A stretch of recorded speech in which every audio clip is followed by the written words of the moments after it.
As artificial intelligence technology is on the rise, Apple is tapping into the power of ChatGPT to infuse its products with artificial intelligence.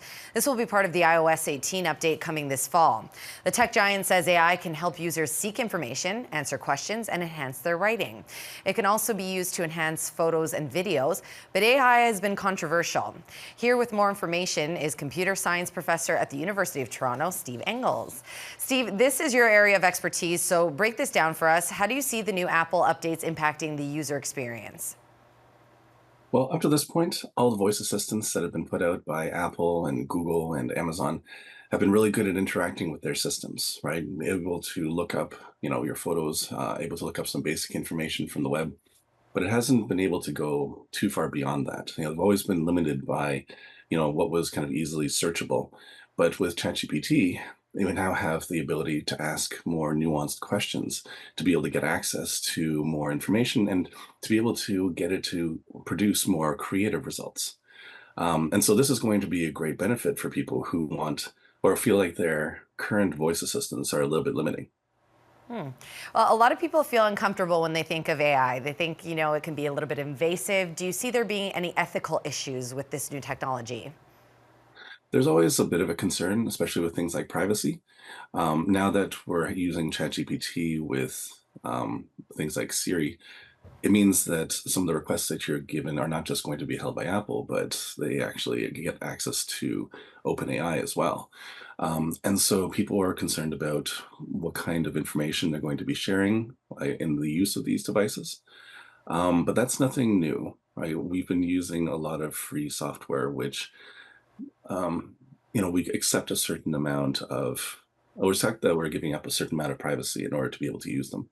Hmm. In terms of the ethics behind it, it also depends on how much you're willing to trust these things to be able to do certain tasks. Being like using some of these AI systems without giving the proper oversight to it is always going to be complicated because we can't afford to trust AI completely without at least giving a certain look over the results that it gives. Okay, keeping the discussion of AI going, this week McDonald's in the US announced it's ending its test run at AI powered drive throughs after multiple mix ups. It was adding unnecessary items to orders, giving people the wrong orders. So we're seeing that AI is flawed, but at one point, a lot of people were worried that AI would take jobs away from humans. Are we starting to see this go back in the other direction? A little bit. I mean, with any kind of new AI technology, there is this first impulse to start thinking of it as, taking over everything. And while AI is able to do a lot of human tasks, especially some cognitive ones, it's never able to replace humans completely. What it's meant to do is it's meant to provide an assistant, right? So it can help maybe replace a large team of people with one or two AIs, but in the end, it still requires human oversight. You still need to take the results and look over them and be able to understand whether it produced the right result or not, and then be able to change the results if you need to. Okay, speaking of jobs, we have a story on our website right now about how artificial intelligence is helping a farm in Ontario optimize aspects like lighting, irrigation, and harvest timing. How does AI benefit farming? Oh, I mean, we have people who are working on that stuff too.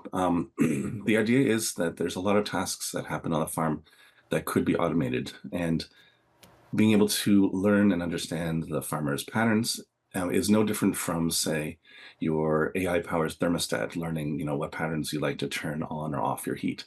And so what this can do is that it can take some of these patterns and learn them and then be able to reproduce them when it comes to, say, like the lighting inside a greenhouse. Or you can actually use it for things like harvesting your field, the same way that like a Roomba would vacuum your house.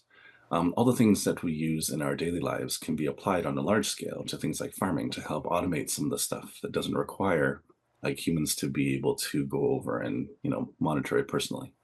Okay, Steve, thank you so much for breaking this down for us. That is Steve Engels, Computer Sciences at the University of Toronto. Thank you. Thank you.